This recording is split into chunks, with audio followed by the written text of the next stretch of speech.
street down the road here from here, where you lay down $1 or two. Where you go round the bend, and when you come back again, there's a jug full of good old Mountain Dew. Oh, they call it that good old Mountain Dew, and them that refuse it are few. I'll shut up my mug if you fill up my jug with some good old Mountain Dew.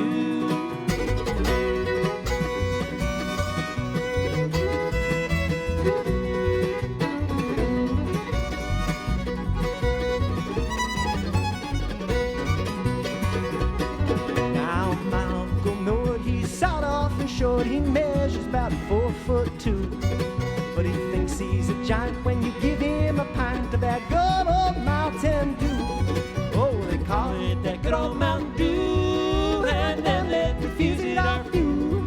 I'll shut up my mug if you fill up my jug with some good old Mountain Dew.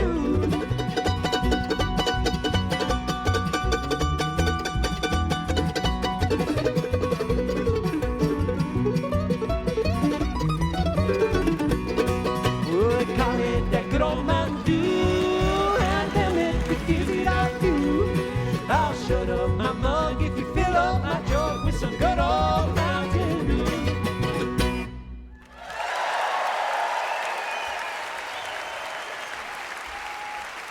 And again I say, ahoy!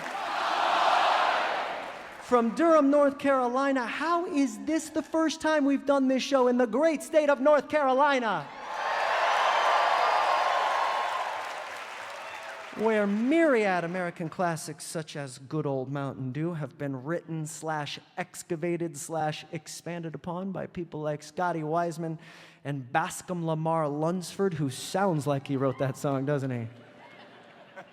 Durham, in addition to being the longtime home of my first record label, Sugar Hill, is, of course, one of the 3 points of the Research Triangle. The Research Triangle, so named for all the universities in, out, and around Durham, Raleigh, and Chapel Hill, which has me thinking about my college experience. I went to Murray State University in Murray, Kentucky for 3 short semesters, each one more revelatory than the last. I was a walking oxymoron, a conservative Christian music major. Half my friends were teetotaling, drug-free, sexually abstinent, praise song belting, ultimate frisbee slinging warriors of Christ. And the other half were musicians. Late to class, open to anything, experimenting with everything, including each other. The best, though, was seeing them all interact. I would lead them in sing-alongs on the steps of a mini amphitheater outside of one of the dorms. And I wanted to show the ladies of Murray State that I meant business, which I most certainly did not, except for some hot, hot hand-holding. So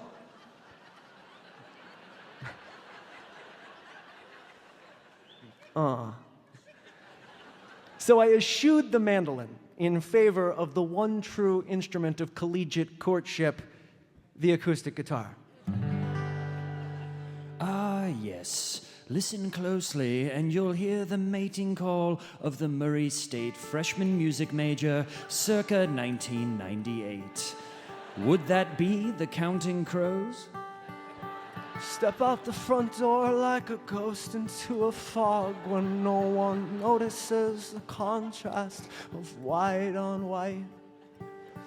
And in between the moon and you, angels get a better view of the crumbling difference between wrong and right. No luck yet. The freshman takes another tack.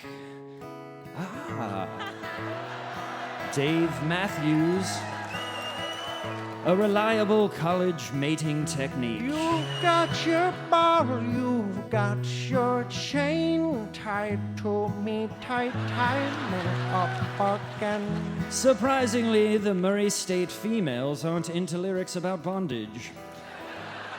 The females seem to be dispersing. This calls for some desperate measures. Hold it now and watch the hood wink as I make you stop think. You think you're looking at Aquaman. I summon fish to the dish, although I like the chalet Swiss. I like the sushi because it's never touched a frying pan. And with that strained attempt at bare naked ladies, the freshman has ensured himself another semester of abstinence. Next time, try Dashboard Confessional. Tune in next week as we follow a group of seniors who are way better than they should be at Hacky Sack.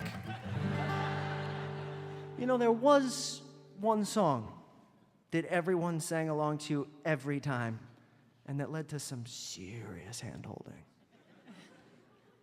Believe me. But it was Jewel. It was Jewel. And I'm definitely not singing Jewel in front of 2 million people tonight. Critter. Critter. No. Critter, I'm a 37-year-old man. I don't sing that song anymore. Okay, twist my arm.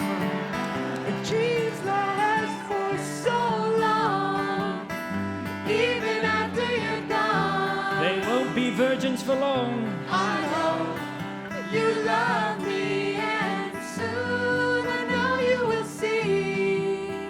You were meant for me. And I was meant for you. See, works like a charm. And I mean, we were kind of meant for each other, the Christians and the musicians. The latter allowing themselves every worldly pleasure and getting along just fine. And the former also getting along just fine, allowing themselves only ultimate frisbee and some very sexually charged side hugs. I learned from them all. This week's brand new song, is inspired by the North Carolina classic we played earlier, Good Old Mountain Dew. I've made much already of our college abstinences, but the one indulgence we allowed ourselves, and we consumed it voraciously, was Mountain Dew. And that's not a euphemism for moonshine like in the Bascom song. I'm talking about soda. I'm talking about cancer in a can. I'm talking about Mountain Dew. Something about the combination of high fructose corn syrup, yellow number 5, and caffeine was a thrilling high. Don't knock it till you try it. But also, somehow, acceptable to Jesus. Some kind of loophole there. I still cannot believe how much Mountain Dew I drank in college. I should be dead. Don't judge me. Here it is, a song about my totally normal, quintessentially American college experience entitled New Good Old Mountain Dew.